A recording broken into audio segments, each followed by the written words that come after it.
Okay, so what does Cleveland need to do? A little bit more. A little bit more they have to go through, I'd say. Um, Might be a little harder to even pull off, too. It might be a little easier to pull off. But right now, I mean, obviously, Kyrie, he stays put. That's your guy. LeBron, he stays put. That's your guy. Tristan Thompson, he stays put. That's your guy. He's playing, he's playing the center position at 6'10", maybe 6'9.5". But that's your guy. Now,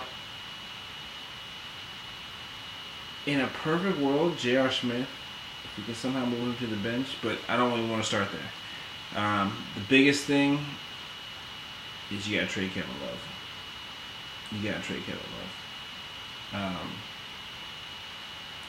I'm going to talk about, like the different areas they can go with the Kevin Love trade on another thread. Because there's tons of different ways they can go, tons of different directions that they can go. But I'm just going to talk about the one that I want them to have, the one that I think that they should have, the direction they should go for sure. And, well, let's just get to it. So Kevin Love obviously is an awesome player, a great player, does what he does very well. And when he's in a good situation for him, he's still a guy that can get you 25 and 12. Yes, he can get you 25 and 12 with pretty good efficiency. That would be a more methodical, slower game, though. And he would be, the best player on the team or the second best player on the team to get those numbers. But most likely the best player on the team. Unfortunately, with LeBron and Kyrie, you're not that guy. You're not going to be that guy. And you'll get more points by moving a lot more. By being athletic. If you saw Tristan Thompson was 3 for 3. Right? He had 3 points. He had 9 points. Tristan can't score at all. But Tristan's an athlete. And when you're running, and you're an athlete, and you're playing with LeBron, and you're running with LeBron, LeBron's going to go find you. So keep that in mind. Kevin Love on a fast break is pointless. I mean, he's a 3-point shooter. That's it. He's gonna spot up, but like, he can't finish. He's not gonna finish at the rim. He's not gonna finish above the rim. I've seen him dunk above the rim a few times, but come on. Like in general, he's not fast. He's not quick. He's not athletic. He's strong. He's sturdy, and he's got great footwork. But he's not an athlete. He's not long. He's not that. He's 6'10", but he's just a boxy 6'10". And it was most evident defensively that they were going to have to take him out some because he couldn't move his feet fast enough and stay in front of guys. So that's why when I want something to happen with with Kevin Love, he should be traded. And the trade I would like to see happen more than any, one that I think would help both teams, is a straight-up trade between Cleveland and the Clippers. Obviously, Kevin Love for Blake Griffin. I like that trade a lot for Cleveland. I like it a lot for Cleveland because Blake is underratedly a very great creator, a very good passer, a very good dribbler. He's a guy on the break that can lead the break and finish the break. People don't realize this. He is a very, very, very skilled big man who is very athletic and fast. I can see him and LeBron just scaring teams. Scaring them. And when LeBron's not in, I think getting a guy like Blake will get LeBron more rest than he's ever had. The need for him to be out there at all times will not be nearly as high with Blake. But when they all are out there, I think they're just going to be very synergistic as far as their movement. And next year, Kyrie's going to be shooting threes a lot more. And then whoever their 2 guard is, he's going to get their shot. He's going to be a 3-point shooter, whether it's JR or whether they can upgrade. But I would like to see Cleveland Cavs trade Love for Blake Griffin so that the Cavs can roll out Kyrie, JR, LeBron, Blake, Tristan. That's a great team for the Cavs. That would help them play better than they did this year against Golden State anyway. Love helps space the floor a lot, and he has a great 3-point shot. So that would be missed. But the defensive factor will go up. Defensively, they'll be better. And again, like I said, you can go out and find 3-point shooters, and having Channing Frye makes this decision a lot easier because Channing is going to be able to come in, and Channing is going to be able to space the floor for threes. And then Blake's still going to be able. Blake is going to be able to like kill on the inside and go to the hole and finish strong. With LeBron, they're going to move. They're going to play very well together off of each other. They're gonna be like almost interchangeable, and that's because Blake is so good. He is such a good passer. He and LeBron will play very, very well together. I think people will be shocked how well they play together. I think they will play together. They'll surprise themselves on how good they play together if they can get that, if they can work that off. And then again for the Clippers, I think it's a great move for the Clippers. Honestly, because they have DeAndre. It's like it's all dunks. They don't have anyone that can like really. They have it's one guy that's really spacing the floor, and then a bunch of guys that go to the hole. I think getting Love, a guy who can rebound. Love can rebound better than Blake. But a guy that can rebound, a guy that can pass, a guy that can space the floor, it's gonna help the Clippers. And with Chris Paul, I mean, Love's a very cerebral player. So he'll be awesome with Chris Paul. I mean, it'll be a great move. It'll be a great move for both teams. I just think that, and you saw the Clippers last year. They played better without Blake. It's just the way synergistically they work. Like Chris Paul runs the offense, and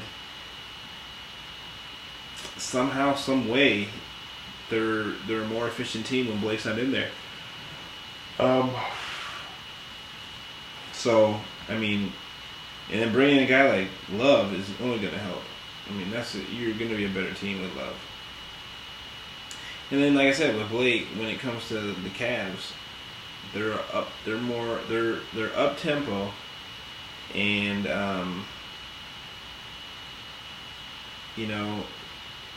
defensively, they're up tempo and they're not tall, so they have to be quick. And the thing about the Clippers, the Clippers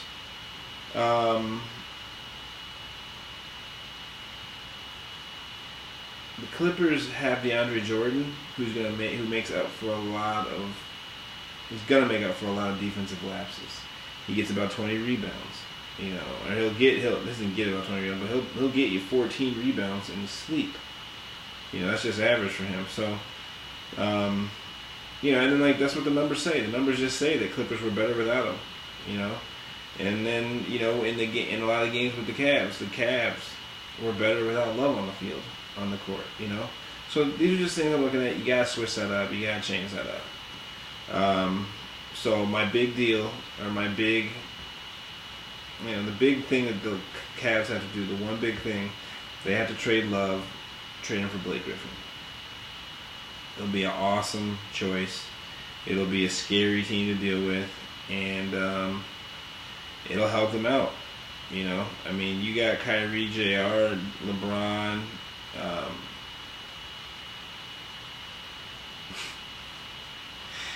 Blake, and Tristan. I mean, that's a very athletic team.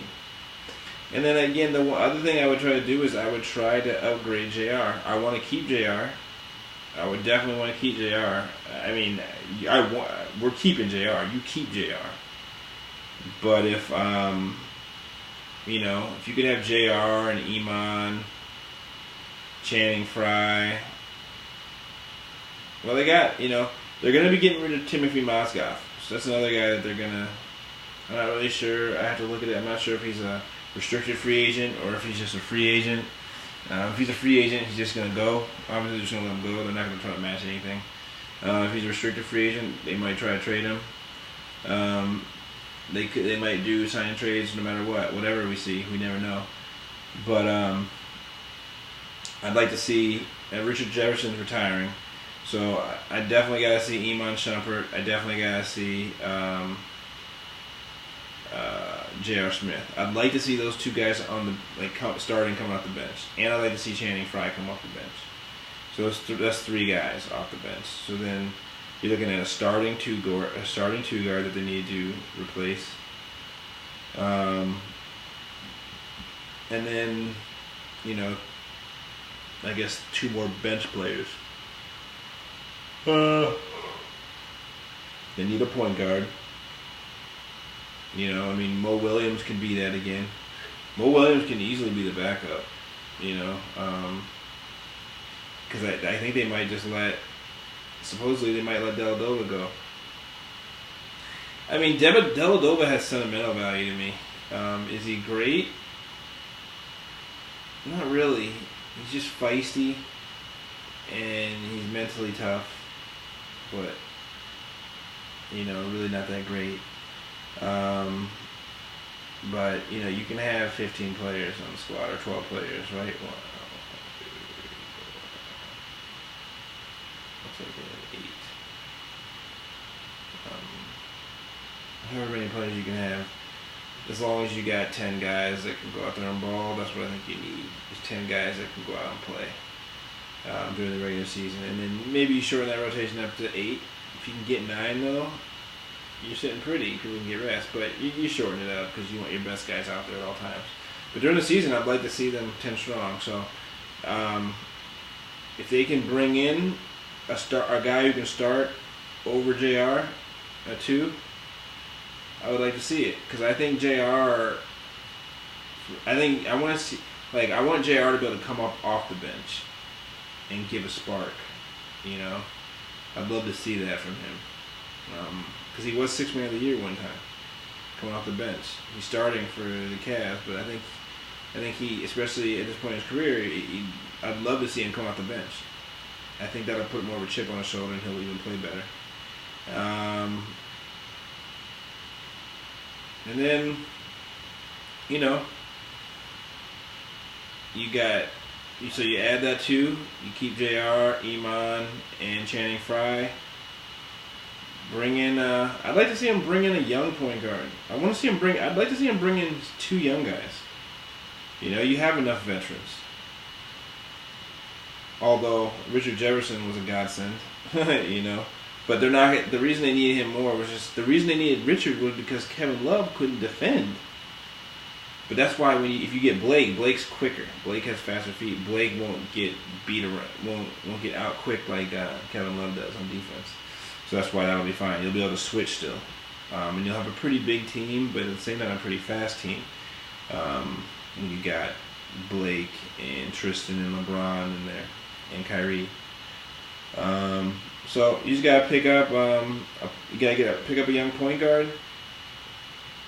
Pick up another young wing. Actually, I don't think you'll need.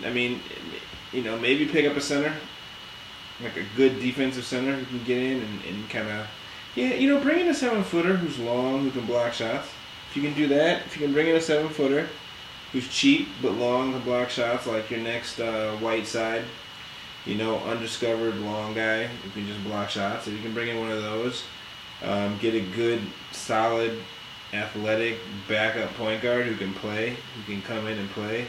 If he's not better than Mo Williams, and keep Mo, but try to bring in someone who's actually better than Mo. Mo should got more playing time, honestly, as a backup. But if you can bring in someone better than Mo, bring him in. If you can get like Sean Livingston, that's the perfect backup point guard to bring in, is Sean Livingston. If you bring in someone like him, you're perfect. Your money. Bring in a Sean Livingston, bring in another starting 2, and then bring in a like a backup center,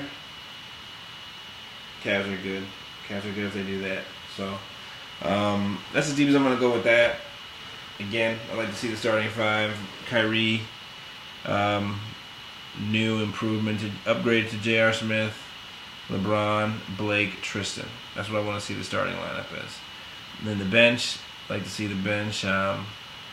Livingston at point guard. Then J.R. Smith at the 2, Iman Shumpert at the 3, Channing Frye at the 4, the 5, whatever, and then bring in another like long defensive big, that can run. You do that, you're in good shape. Might want to bring in another guy who can hit the 3. Whoever you bring it, you want to make sure you got some 3-point shooters. So, anybody else besides those guys that you're bring in some 3-point shooters. Because you're losing Kevin Love, who is, one of your best 3-point shooters. But I think by next year, Kyrie is going to be like 100% back to where he should be, and he's going to be stroking. So I don't think we'll need as much help with the 3 as we did this year. But that's about it. Nothing really much more to say. Cavs do that, and if Durant stays in OKC, Cavs will be my favorites if they can make that trade. As is, I'm not sure if they're my favorites right now, as constructed.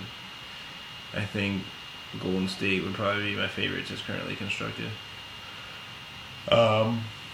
But if the Cavs trade Love and get a Blake, I'll be pretty satisfied with that, and they'll definitely be my favorites. I'm gonna go off about a Blake trade, not a Blake trade, but other Kevin Love possibilities. I'm gonna rank them, top 10 possibilities, top 5, whatever for Blake or for Kevin Love. But number 1 is Blake. By a long shot, really. I've heard, I bring up Boogie Cousins. I like Blake more than Boogie for a host of reasons. Like that he's faster, more athletic. Athleticism and speed, I like that. The ball handling, Cousins is great, but I still like Love on that team better. But anyway, I'm not going to go too much further into that. That's all for another day. It's all for another video. But for now, I hope you guys liked it. I'm going to make a lot more. We'll stay together, do this, like, subscribe, all that, and I'll make a new one soon. Peace.